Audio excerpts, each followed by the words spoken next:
রামেশ্বর বাবুর সঙ্গে ব্যোমকেশের পরিচয় প্রায় 15 বছরের। কিন্তু এই 15 বছরের মধ্যে তাকে 15 বার দেখেছি কিনা সন্দেহ। শেষের 5-6 বছর একেবারেই দেখিনি, কিন্তু তিনি যে আমাদের ভোলেননি তার প্রমাণ বছরে 2 বার পেতাম। প্রতি বছর পয়লা বৈশাখ ও বিজয়ার দিন তিনি ব্যোমকেশকে নিয়মিত পত্রাঘাত করতেন। রামেশ্বর বাবু বড় মানুষ ছিলেন। কলকাতায় তার 8-10 খানা বাড়ি ছিল। তাছাড়া নগদ টাকাও ছিল অপর্যাপ্ত। বাড়িগুলোর ভাড়া থেকে যে আয় হতো তার অধিকাংশই জমা হতো। সংসারে তার নিজের লোক বলতে ছিল দ্বিতীয় পক্ষের স্ত্রী কুমুদিনী, প্রথম পক্ষের পুত্র কুশেশ্বর ও কন্যা নলিনী। সর্বোপরি ছিল তার অফুরন্ত হাস্যরসের প্রবাহ। রামেশ্বর বাবু হাস্যরসিক ছিলেন। তিনি যেমন প্রাণ খুলে হাসতে পারতেন তেমনি হাসাতেও পারতেন। সারা জীবন ধরে নানা অভিজ্ঞতার মধ্যে দিয়ে একটি উপলব্ধি আমার হয়েছিল, যারা প্রাণ খুলে হাসতে পারেন তারা কখনো বড় লোক হন না। মা লক্ষ্মী কেবল পেঁচাদেরই ভালোবাসেন। রামেশ্বর বাবু আমার আবিষ্কৃত এই নিয়মটিকে ধূলিসাৎ করে দিয়েছিলেন। অন্তত নিয়মটা যে সবার ক্ষেত্রে খাটে না তা বুঝতে পেরেছিলাম। রামেশ্বর বাবুর আর একটি মহৎ গুণ ছিল, তিনি একবার যার সঙ্গে ঘনিষ্ঠভাবে পরিচিত হতেন তাকে কখনো মন থেকে সরিয়ে দিতেন না। ব্যোমকেশের সঙ্গে তার পরিচয় ঘটেছিল তার বাড়িতে একটি চুরির ঘটনা নিয়ে।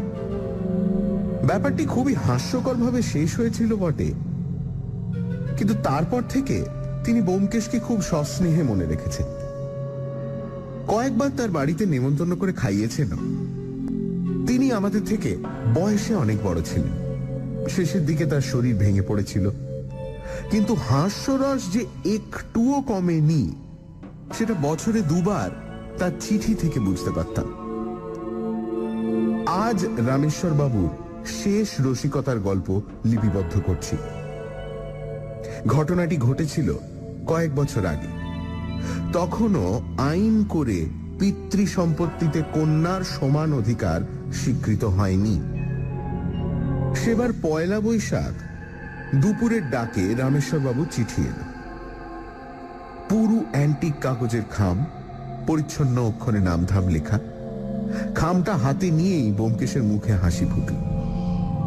লক্ষ্য করেছি রামেশ্বর বাবুকে মনে পড়লেই মানুষের মুখে হাসি ফুটে ওঠে। ব্যোমকেশ সস্নেহে খামটি নিরীক্ষণ করে বলল, অজিত, রামেশ্বর বাবুর বয়স কত আন্দাজ করতে পারো? বললাম, তা 90 হবে।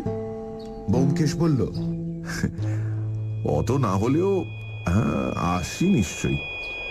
এখনো কিন্তু ভীমরতি ধরেনি। হাতের লেখাও বেশ স্পষ্ট আছে। সন্তর্পণে আমি খামটি কেটে চিঠিটি বার করলাম। 2 ভাঁজ করা তকতকে দামি কাগজ, মাথায় মনোগ্রাম ছাপা। গোটা গোটা অক্ষরে জরার চিহ্ন নেই। রামেশ্বর বাবু লিখেছেন, বুদ্ধি সাগরেশু ব্যোমকেশ বাবু। আপনিও অজিত বাবু আমার নববর্ষের শুভেচ্ছা গ্রহণ করিবেন। আপনার বুদ্ধি দিনে দিনে শশীকলার ন্যায় পরিবর্ধিত হোক। অজিত বাবুর লেখনী ময়ূর পুচ্ছে পরিণত হোক। আমি এবার চলিলাম। যমরাজের সমন আসিয়াছে, শীঘ্রই গ্রেপ্তারি পরোয়ানা আসিবে। কিন্তু থাকিতে চরণ, মরণে কি ভয়। যমদূতেরা আমাকে ধরিবার পূর্বেই আমি বৈকুণ্ঠে গিয়া পৌঁছি। কেবল এই দুঃখ, আগামী বিজয়ার দিন আপনাদের স্নেহাশিস জানাইতে পারিব না। মৃত্যুর পূর্বে বিষয় সম্পত্তির ব্যবস্থা করিয়াছি। আপনি দেখিবেন আমার শেষ ইচ্ছা যেন পূর্ণ হয়। আপনার বুদ্ধির ওপর আমার অগাধ বিশ্বাস আছে। বিদায়। আমার এই চিঠিখানির প্রতি অবজ্ঞা দেখাইবেন না। আপনি 5000 টাকা পাইলেন কিনা তাহা আমি বৈকুণ্ঠ হইতে লক্ষ্য করিব। পুনরাগমনায় চ। শ্রী রামেশ্বর রায়। চিঠিটা পড়ে ব্যোমকেশের ভুঁড় কুঁচকে গেল। আমিও চিঠি পড়লাম। নিজের মৃত্যু নিয়ে পরিহাস করা হয়তো তার চরিত্রের গুণ, কিন্তু চিঠির শেষের দিকে যেসব কথা লিখেছেন তার মানে বুঝতে পারলাম না। আমার শেষ ইচ্ছে যেন পূর্ণ হয়। কোন ইচ্ছে? আমরা তো তার কোনো শেষ ইচ্ছের কথা জানি না। চিঠিতে কিছু লেখাও নেই। তারপর 5,000 টাকা পাইলেন কিনা? কোন 5,000 টাকা? এ কি রামেশ্বর বাবুর নতুন ধরনের রসিকতা, নাকি এতদিনে সত্যিই তার ভীমরতি ধরেছে? ব্যোমকেশ হঠাৎ বলল, চলো কাল সকালে রামেশ্বর বাবুকে দেখে আসা যাক। কোন দিন আছেন কোন দিন নেই। বললাম, বেশ চলো। চিঠি পড়ে তোমার কি মনে হয় না যে রামেশ্বর বাবুর ভীমরতি ধরেছে? ব্যোমকেশ খানিক চুপ করে থেকে বলল, পিতামহ ভীষ্মের কি ভীমরতি ধরেছিল? সম্প্রতি ব্যোমকেশ রামায়ণ মহাভারত পড়তে আরম্ভ করেছে। হাতে কাজ না থাকলেই মহাকাব্য নিয়ে বসে। এটা তার বয়সোচিত ধর্মভাব নাকি কাব্য সাহিত্যের মূল অনুসন্ধানের চেষ্টা তা বলতে পারবো না। অন্য মতলবও থাকতে পারে অবশ্য। তবে মাঝে মাঝে তার কথাবার্তায় রামায়ণ মহাভারতের গন্ধ পাওয়া যায়। বললাম, রামেশ্বর বাবু কি পিতামহ ভীষ্ম? খানিকটা সাদৃশ্য আছে, কিন্তু রামায়ণের দশরথের সঙ্গেই সাদৃশ্য বেশি। বললাম, দশরথের তো ভীমরতি ধরেছিল। হয়তো ধরেছিল, সেটা বয়সের দোষে নয়, স্বভাবের দোষে। কিন্তু রামেশ্বর বাবু যদি 100 বছরও বেঁচে থাকেন, ওর ভীমরতি ধরবে না। রামেশ্বর বাবুর পারিবারিক পরিস্থিতি সম্বন্ধে আমাদের জ্ঞান কিন্তু খুবই সীমিত। উত্তর কলকাতার একটি বাড়িতে তিনি থাকেন। দ্বিতীয় পক্ষের স্ত্রী কুমুদিনীর বয়স এখন বোধ হয় 50-এর বেশি, এবং তিনি নিঃসন্তান। প্রথম পক্ষের পুত্রের নাম সম্ভবত রামেশ্বর বাবু নিজের নামের সঙ্গে মিলিয়েই কুশেশ্বর রেখেছিলেন। কুশেশ্বরের বয়সও 50-এর কম নয়। মাথায় কিছুটা পাকা চুল, কিছুটা টাক। সে বিবাহিত, কিন্তু সন্তান সন্ততি আছে কিনা বলতে পারবো না। তাকে দেখলে মেরুদণ্ডহীন অসহায় গোছের মানুষ বলেই মনে হয়। তার ছোট বোন নলিনী শুনেছি প্রেমে পড়ে একজনকে বিয়ে করেছিল। তার সঙ্গে রামেশ্বর বাবুর কোনো সম্পর্ক নেই। মোট কথা, তার পরিবার খুব বড় নয়, সুতরাং অশান্তির অবকাশ কম। তার অগাধ টাকা, প্রাণে অফুরন্ত হাস্যরস। তবু সন্দেহ হয় তার পারিবারিক জীবন সুখের নয়। পরদিন বেলা 9টার সময় রামেশ্বর বাবুর বাড়িতে উপস্থিত হলাম। বাড়িটা খুব সরু লম্বা গোছের। দরজার সামনে গাড়ি দাঁড়িয়ে আছে। আমরা বন্ধ দরজায় কড়া নাড়লাম। অল্পক্ষণ পরে দরজা খুললেন একটি মহিলা। তিনি বোধহয় অন্য কাউকে আশা করেছিলেন, তাই আমাদের দেখে তার ঝগড়াটে প্রখর চোখ দুটি নরম হল। মাথায় একটু আঁচল টেনে দিয়ে তিনি পাশ ফিরে দাঁড়ালেন এবং মৃদু কণ্ঠে বললেন, কাকে চান? রামেশ্বর বাবুর বাড়ির দুই মহিলার সঙ্গে আলাপ না থাকলেও তাদের দেখেছি। ইনি কুশেশ্বরের স্ত্রী। দৃঢ় গঠিত, বেঁটে মজবুত চেহারা, বয়স আন্দাজ 40। ব্যোমকেশ বলল, আমার নাম ব্যোমকেশ বক্সী, রামেশ্বর বাবুর সঙ্গে দেখা করতে এসেছি। মহিলার চোয়ালের হাড় শক্ত হলো। তিনি বোধহয় দরজা থেকেই আমাদের বিদায় করার কথা ভাবছিলেন। এমন সময় সিঁড়িতে জুতোর শব্দ শোনা গেল। মহিলাটি একবার চোখ তুলে সিঁড়ির দিকে তাকালেন এবং তারপর দরজা থেকে সরে গিয়ে পেছনের একটা ঘরে প্রবেশ করলেন। ঘরটি নিশ্চয়ই রান্নাঘর, কারণ সেখান থেকে হাতা খুন্তির শব্দ আসছে। সিঁড়ি দিয়ে দুটি লোক নেমে এলেন। একজন কুশেশ্বর, দ্বিতীয় ব্যক্তি বিলিতি বেশধারী প্রবীণ ডাক্তার। দরজার দিকে এগিয়ে আসতে আসতে ডাক্তার বললেন, উপস্থিত ভয়ের কিছু দেখছি না। যদি দরকার মনে করো ফোন করো।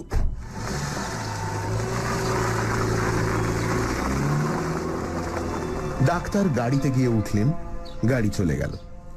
আমরা যে দরজার বাইরে দাঁড়িয়ে আছি, কুশেশ্বর এতক্ষণ তা লক্ষ্য করেনি। এখন ফ্যাল ফ্যাল করে তাকালো। তার টাক একটু বিস্তীর্ণ হয়েছে, অবশিষ্ট চুল আর একটু বেশি পেকেছে। ব্যোমকেশ বলল, আমাদের বোধহয় চিনতে পারছেন না। আমি ব্যোমকেশ বক্সী, আপনার বাবার সঙ্গে দেখা করতে চাই। কুশেশ্বর বিহ্বল হয়ে বলল, ব্যোমকেশ বক্সী? ও হ্যাঁ হ্যাঁ হ্যাঁ হ্যাঁ, চিনেছি বই কি। বাবার শরীর ভালো নয়। কি কি হয়েছে? কাল রাত্রে হঠাৎ হার্ট অ্যাটাক হয়েছিল, এখন সামলেছেন। তার সঙ্গে দেখা করবেন? তা তিনি 3 তলার ঘরে আছেন। এই সময় রান্নাঘরের দিক থেকে জোরে ঠক ঠক শব্দ শুনে চমকে উঠলাম। কড়া আওয়াজ। আমরা তিনজনেই সেই দিকে তাকালাম। রান্নাঘরের ভিতর থেকে একটি অদৃশ্য হাত দরজার উপর সাঁড়াশি দিয়ে আঘাত করছে। কুশেশ্বরের দিকে চেয়ে দেখি তার মুখের ভাব বদলে গেছে। সে গলা ঝেড়ে বলল, বাবার সঙ্গে তো দেখা হতে পারে না, তার শরীর খুব খারাপ। ডাক্তার এসেছিলেন। ওদিকে ঠক ঠক শব্দ তখন থেমেছে। ব্যোমকেশ একটু হেসে বলল, বুঝেছি। ডাক্তারবাবুর নাম কি? ও ডাক্তার, ডাক্তার অসীম সেন, চেনেন না? মস্ত হার্ট স্পেশালিস্ট।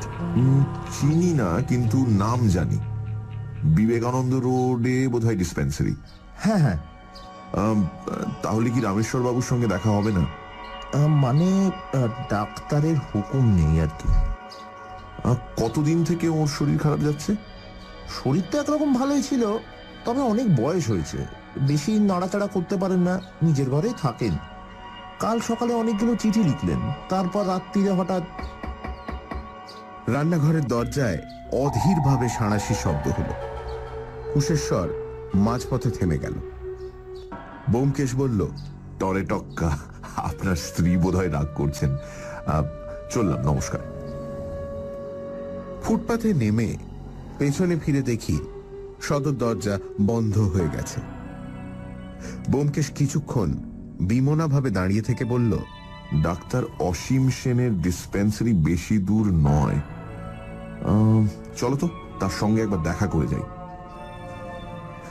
ভাগ্যক্রমে ডাক্তার সেন ডিসপেন্সারিতে ছিলেন। 3-4টি রোগীও ছিল। ব্যোমকেশ চিরকুটে নাম লিখে পাঠিয়ে দিল। ডাক্তার সেন বলে পাঠালেন একটু অপেক্ষা করতে হবে। আধ ঘন্টা পরে রোগীদের বিদায় করে ডাক্তার সেন আমাদের ডেকে পাঠালেন। আমরা তার খাস কামরায় উপনীত হলাম। ডাক্তারি যন্ত্রপাতি দিয়ে সাজানো বড় ঘরের মাঝখানে একটা টেবিলের সামনে ডাক্তার বসে আছেন। ব্যোমকেশের দিকে চেয়ে বললেন, আপনি ব্যোমকেশ বাবু? আজ রামেশ্বর বাবুর বাড়ির সদরে আপনাকে দেখেছি না? হ্যাঁ হ্যাঁ, আমরা কিন্তু হৃদযন্ত্র পরীক্ষা করানোর জন্য এখানে আসিনি, অন্য একটা কাজ আছে। আমার পরিচয়। ডাক্তার সেন হেসে বললেন, আপনার পরিচয় দিতে হবে না, বসুন। কি দরকার বলুন। আমরা ডাক্তার সেনের মুখোমুখি চেয়ারে বসলাম। ব্যোমকেশ বলল, রামেশ্বর বাবুর সঙ্গে আমার অনেক দিনের পরিচয়। কাল তার নববর্ষের শুভেচ্ছা পত্র পেলাম। তাতে তিনি আর বেশি দিন বাঁচবেন না এমনই একটা সংশয় জানিয়েছিলেন। তাই আজ সকালে তাকে দেখতে এসেছিলাম। এসে শুনলাম রাতে তার হার্ট অ্যাটাক হয়েছিল। তার সঙ্গে দেখা তো করতে পারলাম না, তাই আপনার কাছে এসেছি তার খবর জানতে। আপনি কি রামেশ্বর বাবুর ফ্যামিলি ডাক্তার? পারিবারিক বন্ধু বলতে পারেন। 30 বছর ধরে আমি ওকে দেখছি। ওর হৃদযন্ত্র সবল নয়, বয়সও হয়েছে প্রচুর। মাঝে মাঝে অল্প স্বল্প কষ্ট পাচ্ছিলেন। তারপর কাল হঠাৎ গুরুতর রকমের বাড়াবাড়ি হলো। যাই হোক, এখন সামলে গেছেন। ও মানে উপস্থিত, তাহলে মৃত্যুর আশঙ্কা নেই তো? তা বলতে পারি না। এই ধরনের রোগীর কথা কিছুই বলা যায় না। 2 বছর বেঁচে থাকতে পারেন, আমার আজই দ্বিতীয় অ্যাটাক হতে পারে। তখন বাঁচা শক্ত। আচ্ছা ডাক্তারবাবু, আপনার কি মনে হয় রামেশ্বর বাবুর যথারীতি সেবা শুশ্রূষা হচ্ছে কি? ডাক্তার কিছুক্ষণ চেয়ে রইলেন, শেষে ধীরে ধীরে বললেন, আপনি যা ইঙ্গিত করছেন তা আমি বুঝেছি। এরকম ইঙ্গিতের সঙ্গত কারণ আছে কি? আমি রামেশ্বর বাবুকেই চিনি, ওর পরিবারের অন্য কাউকে সেভাবে চিনি না। কিন্তু আজ দেখে শুনে আমার সন্দেহ হলো ওরা বাইরের লোককে রামেশ্বর বাবুর কাছে ঘেঁষতে দিতে চান না। তা ঠিক। আপনি রামেশ্বর বাবুর ফ্যামিলিকে ভালোভাবে চেনেন না, কিন্তু আমি চিনি। আশ্চর্য ফ্যামিলি, কারোর মাথার ঠিক নেই। রামেশ্বর বাবুর স্ত্রী কুমুদিনীর বয়স 60। অথর্ব মোটা হয়ে পড়েছেন, কিন্তু এখনো পুতুল নিয়ে খেলা করেন, সংসারের কিচ্ছু দেখেন না। কুশেশ্বরটা খেবলা, স্ত্রীর কথায় উঠে বসে। একমাত্র কুশেশ্বরের স্ত্রী লাবণ্যর হুঁশ পর্ব আছে, কাজেই অবস্থা গতিকে সে সংসারের কর্ণধার হয়ে দাঁড়িয়েছে। কিন্তু বাড়িতে চাকর বামুন নেই কেন? লাবণ্য চাকরবাকু সহ্য করতে পারে না, তাই সবাইকে তাড়িয়েছে। নিজে রাঁধতে পারে না, তাই একটা হাওয়াকালা বামনি রেখেছে। বাকি সব কাজ নিজে করে, কুশেশ্বরকে বাজারে পাঠায়। কিন্তু কেন? এসবের একটা মানে থাকা চাইতো। আমার বিশ্বাস এসবের মূলে আছে নলিনী। নলিনী রামেশ্বর বাবুর মেয়ে? হ্যাঁ, অনেক দিনের কথা, আপনি হয়তো শোনেননি। নলিনী বাড়ির সকলের মতের বিরুদ্ধে এক ছোকরাকে বিয়ে করেছিল। সেই থেকে তার উপর সকলের আক্রোশ। সবচেয়ে বেশি আক্রোশ লাবণ্য। রামেশ্বরবাবু প্রথমটা খুব ছোট ছিলেন, কিন্তু ক্রমে তার রাগ পড়ে গেল। লাবণ্যর কিন্তু রাগ পড়ল না। সে নলিনীকে বাড়িতে ঢুকতে দিতে চায় না, বাপের সঙ্গে দেখা করতে দেয় না। পাছে রামেশ্বরবাবু চাকর বাবুকে দিয়ে মেয়ের সঙ্গে যোগাযোগ স্থাপন করেন, তাই তাদের সরিয়েছে। রামেশ্বরবাবু বলতে গেলে নিজের বাড়িতে নজরবন্দি হয়ে আছেন, কিন্তু তার সেবা শুশ্রূষার কোনো ত্রুটি হয় না। ব্যোমকেশ কিছুক্ষণ চুপ করে রইল, তারপর বলল, পরিস্থিতি কিছুটা বুঝতে পারছি। আচ্ছা, রামেশ্বর বাবু উইল করেছেন কিনা আপনি বলতে পারবেন? ডাক্তার সেন সচকিতে ব্যোমকেশের দিকে চাইলেন। করেছেন। আমার বিশ্বাস তিনি উইল করে নলিনীকে সম্পত্তির অংশ দিয়ে গেছেন। আমি জানতাম না, কাল রাত্রে জানতে পেরেছি। কিরকম? কাল রাত্রি 10টার সময় রামেশ্বরবাবুর হার্ট অ্যাটাক হয়। আমাকে ফোন করলো, আমি গেলাম। ঘণ্টাখানেক পরে রামেশ্বরবাবু সামলে উঠলেন। তখন আমি সকলকে খেতে পাঠিয়ে দিলাম। রামেশ্বরবাবু চোখ মেলে এদিক ওদিক তাকালেন, তারপর ফিসফিস করে বললেন, ডাক্তার, আমি উইল করেছি। যদি পটল তুলি, নলিনীকে খবর দিও। এই সময় লাবণ্য আবার ঘরে ঢুকলে আর কোনো কথা হলো না। স্পষ্টই বোঝা যায় ওরা রামেশ্বর বাবুকে উইল করতে দিচ্ছে না, পাছে তিনি নলিনীকে সম্পত্তির অংশ লিখে দেন। উনি যদি উইল না করে মারা যান, তাহলে সাধারণ উত্তরাধিকারের নিয়মে ছেলে আর স্ত্রী সম্পত্তি পাবে, মেয়ে কিছুই পাবে না। রামেশ্বর বাবুর বাঁধা উকিলকে? বাঁধা উকিল কেউ আছে বলে তো শুনিনি। ব্যোমকেশ উঠে পড়ল। আপনার অনেক সময় নষ্ট করলাম। ভালো কথা, নলিনীর সাংসারিক অবস্থা কেমন?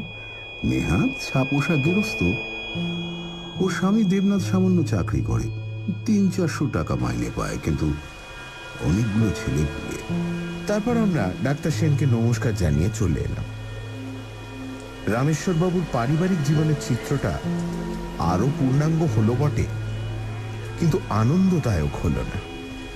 বৃদ্ধ হাস্যরসিক অন্তিমকালে সত্যি বিপাকে পড়েছেন, অথচ তাকে সাহায্য করবার উপায় নেই। ঘরের ঢেঁকি যদি কুমির হয়, কে কি করতে পারে? সানডে সাসপেন্স, শুধুমাত্র radio Mirchi 98.3 FM A. It's hot. শুনছেন শরদিন্দু বন্দ্যোপাধ্যায়ের লেখা ব্যোমকেশ কাহিনী খুঁজি খুঁজি নারী। অজিত শোনাচ্ছে রামেশ্বর বাবুর শেষ রসিকতার কাহিনী। প্রতি বছরের মতোই পয়লা বৈশাখের দিন রামেশ্বর বাবু ব্যোমকেশকে একটি শুভেচ্ছা পত্র পাঠিয়েছেন। সেখানে তিনি তার শেষ ইচ্ছের কথা বলেছেন, কিন্তু কি সেই ইচ্ছে লেখেননি। ব্যোমকেশ আর অজিত পরদিন রামেশ্বর বাবুর বাড়িতে গিয়ে শুনল রামেশ্বর বাবুর হার্ট অ্যাটাক হয়েছে। ছেলে কুশেশ্বর এবং পুত্রবধূ লাবণ্য বুঝিয়ে দিল যে তারা চায় না ব্যোমকেশ অসুস্থ রামেশ্বর বাবুর সঙ্গে দেখা করে। ব্যোমকেশরা ডক্টর সেনের চেম্বারে গিয়ে হাজির হল। ডক্টর সেন রামেশ্বর বাবুর পারিবারিক ইতিহাস জানালেন। রামেশ্বর বাবুর মেয়ে নলিনী বাড়ির অমতে বিয়ে করেছিল। রামেশ্বর বাবু উইল করেছিলেন, হয়তো মেয়েকে সম্পত্তি দিয়ে গেছেন, কিন্তু রামেশ্বর বাবুর ছেলে এবং ছেলের বউ নিশ্চয়ই চায় না এই উইল সম্পর্কে কেউ জানুক। তারপর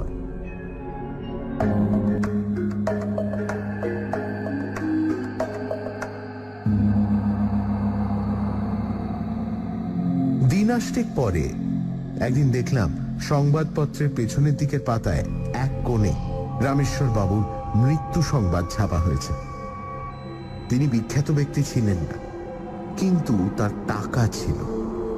তাই বোধহয় তার মৃত্যু সংবাদ দৈনিক খবরের কাগজের পাতা পর্যন্ত পৌঁছেছে। ব্যোমকেশ খবরের কাগজে কেবল বিজ্ঞাপন পড়ে, তাই তাকে খবরটা দেখালাম। আজ রামেশ্বর বাবুর নাম উল্লেখে তার মুখে হাসি ফুটল না। সে অনেকক্ষণ চুপ করে বসে রইল। তারপর পাশের ঘরে গিয়ে টেলিফোনে কার সঙ্গে কথা বলল। সে ফিরে আসতে জিজ্ঞেস করলাম, কাকে? সে বলল, ডাক্তার অসীম সেনকে। পরশু রাতে রামেশ্বর বাবুর মৃত্যু হয়েছে। আবার হার্ট অ্যাটাক হয়েছিল। ডাক্তার সেন উপস্থিত ছিলেন, কিন্তু বাঁচাতে পারলেন না। ডাক্তার স্বাভাবিক মৃত্যুর সার্টিফিকেটই দিয়েছেন। জিজ্ঞেস করলাম, তোমার কি সন্দেহ ছিল যে? ঠিক সন্দেহ নয়, তবে কি জানো, এইরকম অবস্থায় একটু অসাবধানতা, একটু ইচ্ছাকৃত অবহেলা মারাত্মক হয়ে উঠতে পারে। রামেশ্বর বাবু মারা গেলে ওদের কারুরই লোকসান নেই, বরং সকলেরই লাভ। এখন কথা হচ্ছে, তিনি যদি উইল করে গিয়ে থাকেন এবং তাতে নলিনীকে ভাগ দিয়ে থাকেন, তাহলে সেই উইল কি ওরা রাখবে? পেলেই ছিঁড়ে ফেলে দেবে। সেদিন বিকেলে নলিনী ও তার স্বামী দেবনাথ দেখা করতে এলো। নলিনীর বয়স 40-এর কাছাকাছি।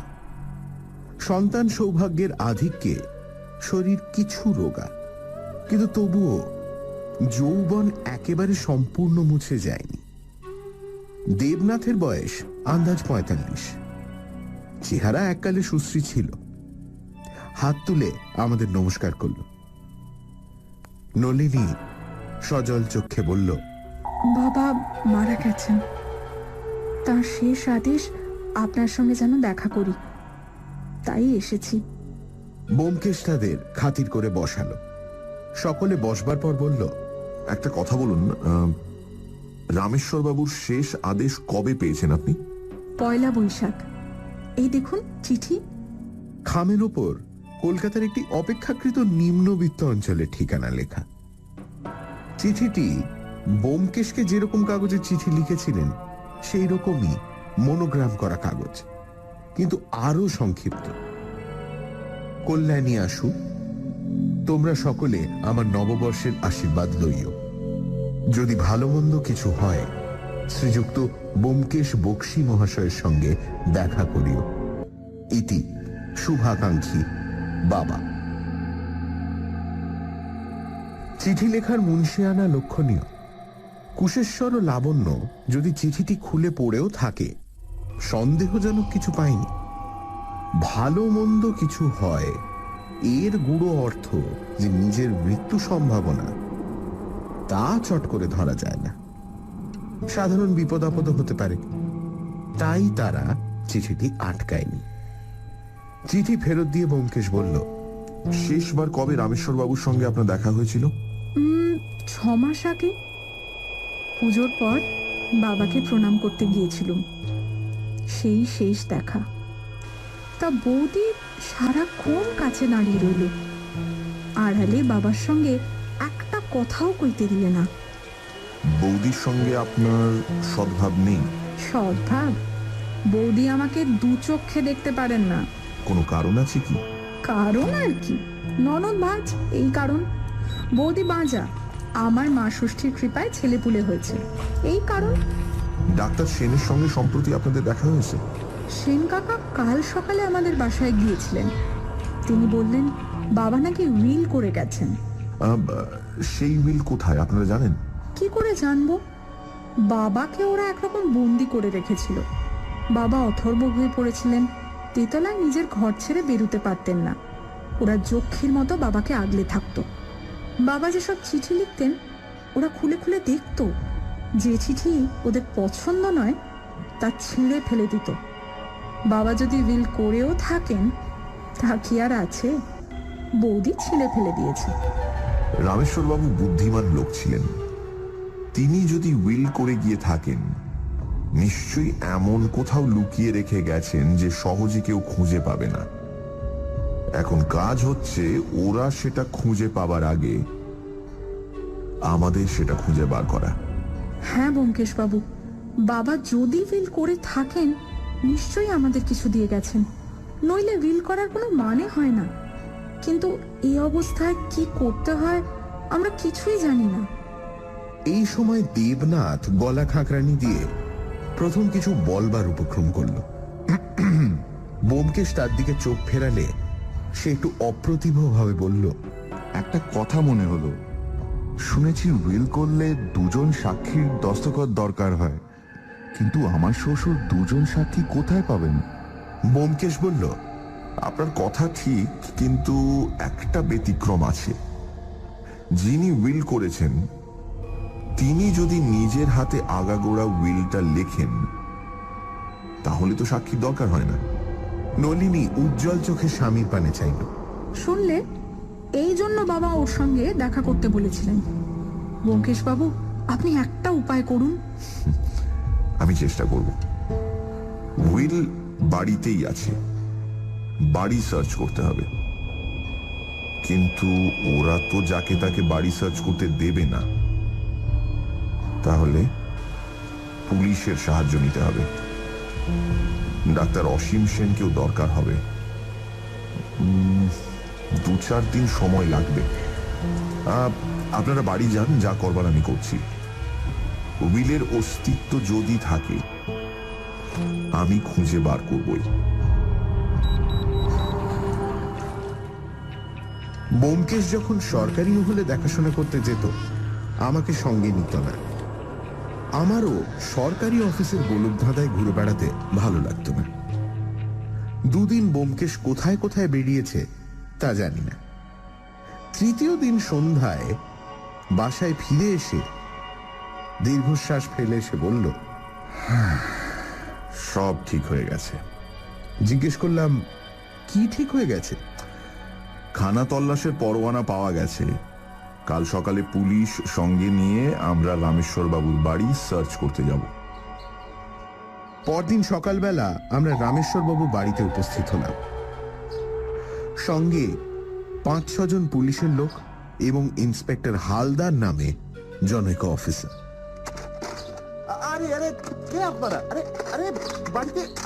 কুশেশ্বর প্রথমটায় একটু লম্ফঝম্প করেছিল। তার স্ত্রী লাবণ্য আমাদের নয়নবন্যীতে ভস্য করবার চেষ্টা করল, কিন্তু কিছুতেই কিছু হলো না। ইন্সপেক্টর হালদার তাদের এবং বিধবা কুমুদিনীকে একজন পুলিশের জিম্মায় রান্নাঘরে বসিয়ে তল্লাশ আরম্ভ করলেন। 3 তলা বাড়ির কোনো তলাই বাদ দেওয়া হলো না। 2 জন নিচের তলায় তল্লাশি চালালো। 2 জন দোতলায় কুশেশ্বর ও লাবণ্যের ঘরগুলি অনুসন্ধানের ভার নিল এবং ব্যোমকেশ, ইন্সপেক্টর হালদার ও আমি 3 তলায় গেলাম। রামেশ্বর বাবু 3 তলায় থাকতেন, সুতরাং সেখানেই উইল খুঁজে পাওয়ার সম্ভাবনা বেশি। 2টি ঘর 3 তলায়। ছোট ঘরটি গিন্নি শোয়ার ঘর, বড় ঘরটি একই সঙ্গে রামেশ্বরবাবু শোয়ার ঘর এবং অফিস ঘর। এক পাশে তার খাট, অন্য পাশে টেবিল, চেয়ার, বইয়ের আলমারি প্রভৃতি। এই ঘর থেকে একটি সরু দরজা দিয়ে স্নানের ঘরে যাওয়ার রাস্তা। আমরা তল্লাশি আরম্ভ করলাম। তল্লাশির বিস্তারিত বিবরণের প্রয়োজন নেই। দুটি ঘরের বহু আসবাব, খাট, বিছানা, টেবিল, চেয়ার, আলমারির ভেতর থেকে এক টুকরো কাগজ খুঁজে বার করতে হবে। সুতরাং পুঙ্খানুপুঙ্খ রূপেই তল্লাশি করা হলো। তল্লাশ করতে করতে একটা তথ্য আবিষ্কার করলাম। আমাদের আগে আর এক দফা তল্লাশ হয়ে গেছে। কুশেশ্বর এবং তার স্ত্রী উইলের খোঁজ করেছে। ব্যোমকেশ আমার কথা শুনে বলল, এখন কথা হচ্ছে ওরা খুঁজে পেয়েছে কিনা। সানডে সাসপেন্স, শুধুমাত্র radio Mirchi 98.3 FM A. It's hot. শুনছেন শরদিন্দু বন্দ্যোপাধ্যায়ের লেখা ব্যোমকেশ কাহিনী খুঁজি খুঁজি নারী। রামেশ্বরবাবু মারা গেছেন।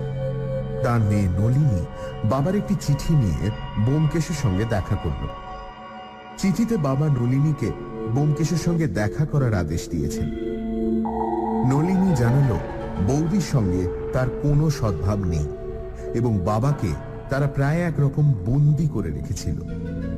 তবে উইল তিনি নিশ্চয়ই একটা করে গেছেন। কয়েকদিন পর ব্যোমকেশরা একটা সার্চ ওয়ারেন্ট নিয়ে রামেশ্বরবাবুর বাড়িতে হাজির হলো। 3 তলা বাড়ি তন্ন তন্ন করে খোঁজা হলো, কিন্তু কিছুই পাওয়া গেল না।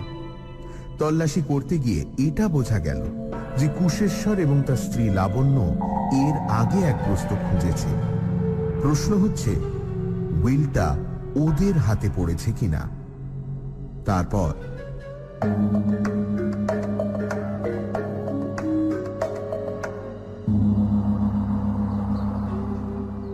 আড়াই ঘন্টা পরে আমরা ক্লান্তভাবে টেবিলের কাছে এসে বসলাম। টেবিলের এক পাশে একটি পিতলের ছোট্ট হামানদিস্তা ছিল। রামেশ্বরবাবু তাতে পান ছেঁচে খেতেন। ব্যোমকেশ সেটা সামনে টেনে এনে অন্যমনস্কভাবে নাড়াচাড়া করতে লাগল। এর আগে নিচের তলায় যারা তল্লাশ করছিল তারা জানিয়ে গেছে যে সেখানে কিছুই পাওয়া যায়নি। ইন্সপেক্টর হালদার বলল, 3 তলায় নেই, তার মানে রামেশ্বরবাবু উইলটা করেনি, কিংবা ওরা আগেই উইলটা খুঁজে পেয়েছে। ব্যোমকেশ বলল, উইল করা সম্বন্ধে আমার মনে কিন্তু কোনো সন্দেহ নেই, কিন্তু এই সময় ইন্সপেক্টর হালদার অলস হাতে গঁদের শিশির ঢাকনা তুললেন। টেবিলের ওপর কাগজ, কলম, খাম, পেনকুশন, গঁদের শিশি প্রভৃতি সাজানো ছিল। আমরা আগেই টেবিল ও তার দেরাজগুলি খুঁজে দেখেছি, কিন্তু গঁদের শিশির ঢাকনা খোলার সঙ্গে সঙ্গে একটা ঝাঁঝালো গন্ধ নাকে এসে লাগলো। কাঁচা পেঁয়াজের গন্ধ। ব্যোমকেশ খাড়া হয়ে বসল। কিসের গন্ধ? এটা তো কাঁচা পেঁয়াজ। দেখি। গঁদের শিশি কাছে টেনে নিয়ে সে গভীরভাবে শুকল। শিশি কাত করে দেখল ভেতরে গাঢ় হালকা সাদা পদার্থটি দেখে গঁদের আঠা বলেই মনে হয়, কিন্তু তাতে পেঁয়াজের গন্ধ কেন? পেঁয়াজ কোত্থেকে এলো? গঁদের শিশি হাতে নিয়ে ব্যোমকেশ কিছুক্ষণ নিশ্চল অবস্থায় বসে রইল। নিশ্চলতার অন্তরালে যে প্রচন্ড মানসিক ক্রিয়া চলছে তা তার চোখের তীব্র প্রখর দৃষ্টি থেকেই অনুমান করা যায়। আমি ইন্সপেক্টর হালদারের সঙ্গে দৃষ্টি বিনিময় করলাম। পেঁয়াজ গন্ধি গঁদের শিশির মধ্যে ব্যোমকেশ কোনো রহস্যের সন্ধান পেল নাকি? ইন্সপেক্টর হালদার, দয়া করে একবার কুশেশ্বরের স্ত্রীকে ডেকে আনবেন। অল্পক্ষণ পরে লাবণ্য প্রতি পদক্ষেপে বিদ্রোহ ঘোষণা করতে করতে ঘরে প্রবেশ করল। ব্যোমকেশ দাঁড়িয়ে নিজের চেয়ারটি দেখিয়ে দিয়ে বলল, বসুন, আপনাকে একটা প্রশ্ন করব। লাবণ্য বসল। তার চোয়ালের হাড় শক্ত, চোখে কঠিন সন্দিগ্ধতা। তিনজন অপরিচিত পুরুষ দেখেও তার দৃষ্টি নরম হল না। ব্যোমকেশ প্রশ্ন করল, আপনার শ্বশুর মশাই কি কাঁচা পেঁয়াজ খেতে ভালোবাসতেন? লাবণ্য চমকে ব্যোমকেশের দিকে চাইল। তার মুখের বিদ্রোহ অনেকটা প্রশমিত হল। সে বলল, ভালোবাসতেন না, কিন্তু যাবার কিছুদিন আগে কাঁচা পেঁয়াজের উপর লোভ হয়েছিল। ভীমরতি অবস্থা হয়েছিল, তার উপর একটিও দাঁত ছিল না। আমার দিস্তায় পেঁয়াজ ছেঁচে তাই খেতেন। মৃত্যুর কতদিন আগে পেঁয়াজের বাতিক হয়েছিল? লাবণ্য ভেবে বলল, 10-12 দিন আগে, ওই চৈত্র মাসের শেষের দিকে। ব্যোমকেশ সহাস্যে হাত জোড় করে বলল,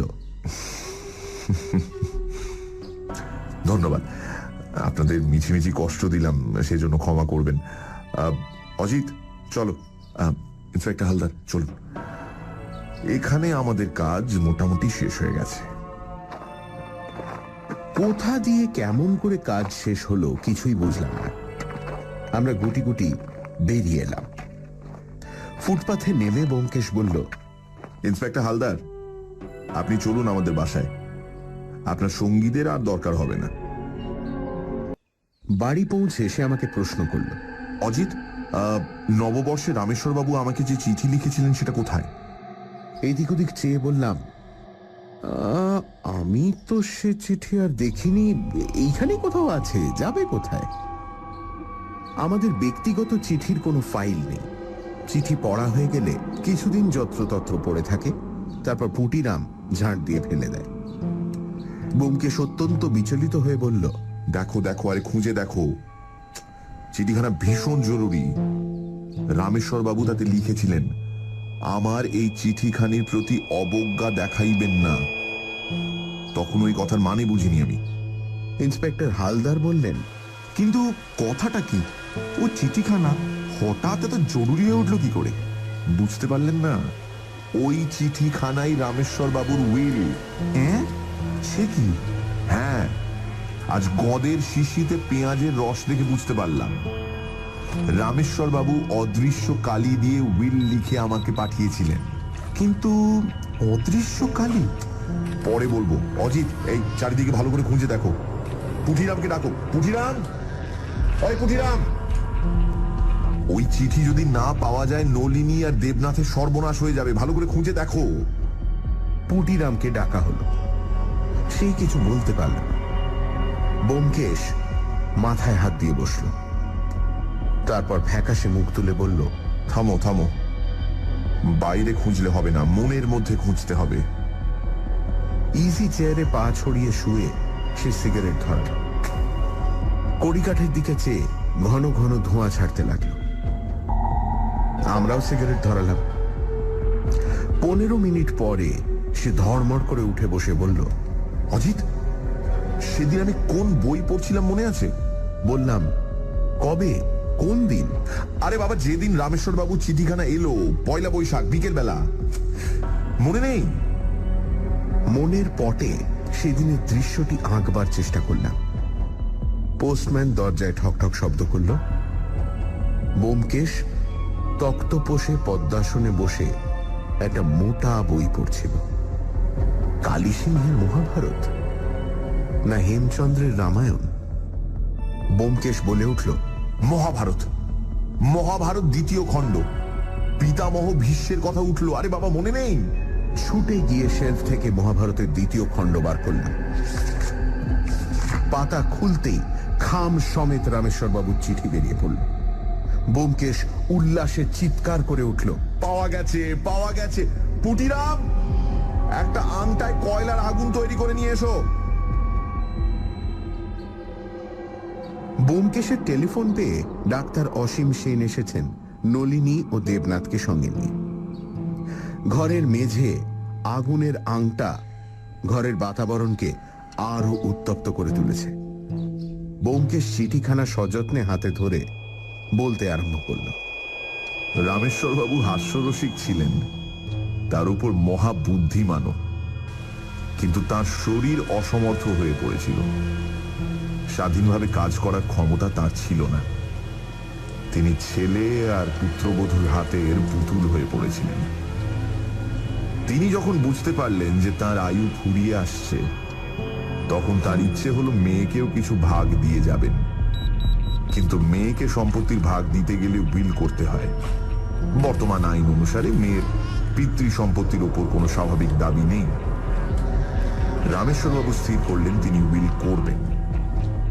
কিন্তু শুধু উইল করলেই তো হলো না, তার মৃত্যুর পর উইল যে বিদ্যমান থাকবে তার স্থিরতা কি? কুশেশ্বর আর লাবণ্য সম্পত্তির ভাগ নলিনীকে দেবে না। তারা নলিনীকে দুচক্ষে দেখতে পারে না। তারা নলিনীকে বাপের সঙ্গে দেখা করতে দেয় না, সারাক্ষণ রামেশ্বর বাবুকে আগলে আগলে রাখে। তিনি যেসব চিঠি লেখেন তা খুলে তদারক করে। চিঠিতে সন্দেহজনক কোনো কথা থাকলে চিঠি ছিঁড়ে ফেলে দেয়। তাহলে উপায়? রামেশ্বর বাবু বুদ্ধি খেলিয়ে উপায় বার করলেন নিজেই। সকলে জানে না, পেঁয়াজের রস দিয়ে চিঠি লিখলে কাগজের উপর দাগ পড়ে না, লেখা অদৃশ্য হয়ে যায়। কিন্তু ওই অদৃশ্য লেখা ফুটিয়ে তোলবার উপায় আছে, খুব সহজ উপায় সেটা। কাগজটা আগুনে তাতালেই অদৃশ্য লেখা ফুটে ওঠে।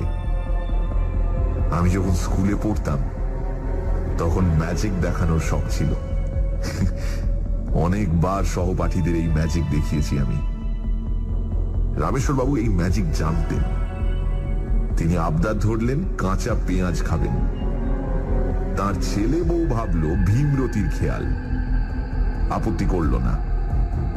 রামেশ্বর বাবু হামানদিস্তায় পান ছেঁচে খেতেন। তার পান খাওয়ার শখ ছিল, কিন্তু দাঁত ছিল না। পেঁয়াজ হাতে পেয়ে তিনি হামানদিস্তায় থেঁতো করলেন, গোঁদের শিশি থেকে গোঁদ ফেলে দিয়ে তাতে পেঁয়াজের রস সঞ্চয় করে রাখলেন। কেউ জানতে পারল না। তার প্রাণে হাস্যরস ছিল। এই কাজ করবার সময় তিনি নিশ্চয়ই মনে মনে খুব হেসেছিলেন। পয়লা বৈশাখ তিনি তার ঘনিষ্ঠ ব্যক্তিদের শুভেচ্ছা জানিয়ে চিঠি লিখতেন। এবার নতুন বছর আসছে দেখে তিনি চিঠি লিখতে আরম্ভ করলেন। আমাকে প্রতি বছর চিঠি লেখেন, এবারও লিখলেন। তারপর চিঠির উল্টো পিঠে অদৃশ্য পেঁয়াজের রস দিয়ে উইল লিখলেন।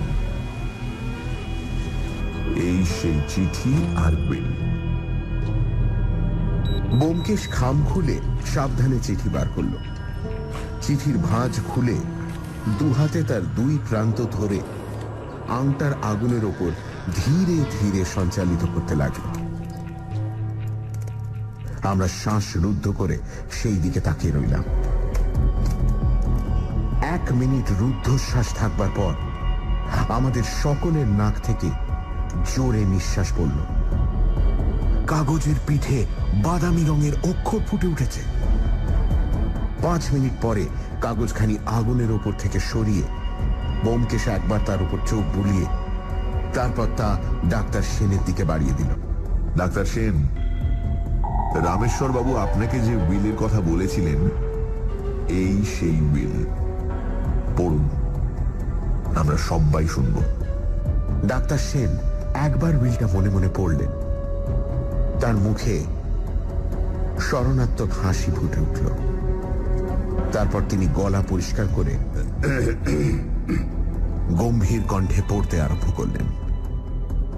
নমো ভগবতে বাসুদেবায়। আমি শ্রী রামেশ্বর রায়, শাকিল, 17 নম্বর শ্যামধন মিত্র লেন, বাগবাজার, কলিকাতা, অদ্য সুস্থ শরীরে এবং বহাল তবিয়তে আমার শেষ উইল লিখিতেছি। অবস্থা গতিকে উইলের সাক্ষী জোগাড় করা সম্ভব হইল না, তাই নিজ হস্তে আগাগোড়া উইল লিখিতেছি। আমার বুদ্ধিভ্রংশ বা মস্তিষ্ক বিকার হয় নাই। ডাক্তার অসীম সেন তাহার সাক্ষী। এখন আমার শেষ ইচ্ছা, অর্থাৎ লাস্ট উইল অ্যান্ড টেস্টামেন্ট লিপিবদ্ধ করিতেছি।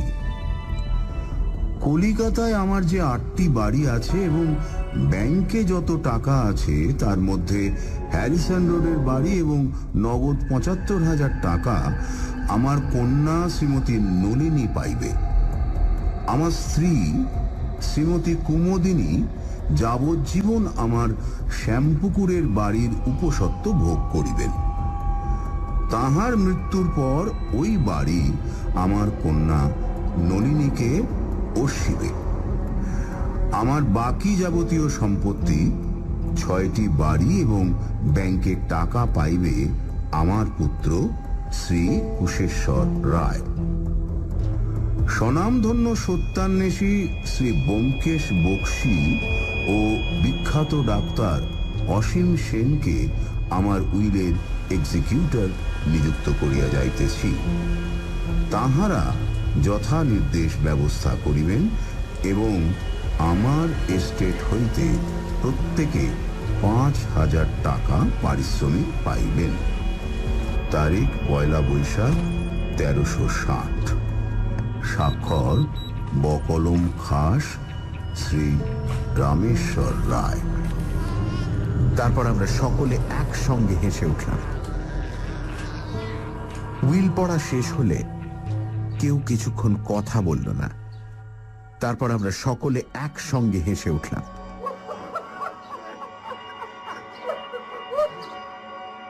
নলিনীর চোখে জল। ছুটে এসে সে ব্যোমকেশকে প্রণাম করল। গদগদ স্বরে বলল, ব্যোমকেশ বাবু, আপনি আমাদের নতুন জীবন দিলেন। ব্যোমকেশ করুণ হাসি হেসে বলল, তা তো দিলাম, কিন্তু এই উইল কোর্টে মঞ্জুর করানো যাবে কি? ইন্সপেক্টর হালদার এসে সবেগে ব্যোমকেশের করমর্দন করে বললেন, আপনি ভাববেন না ওরা উইল কন্টেস্ট করতে সাহসই করবে না। যদি করে আমি সাক্ষী দেব। ডাক্তার অসীম সেন বললেন, আমিও।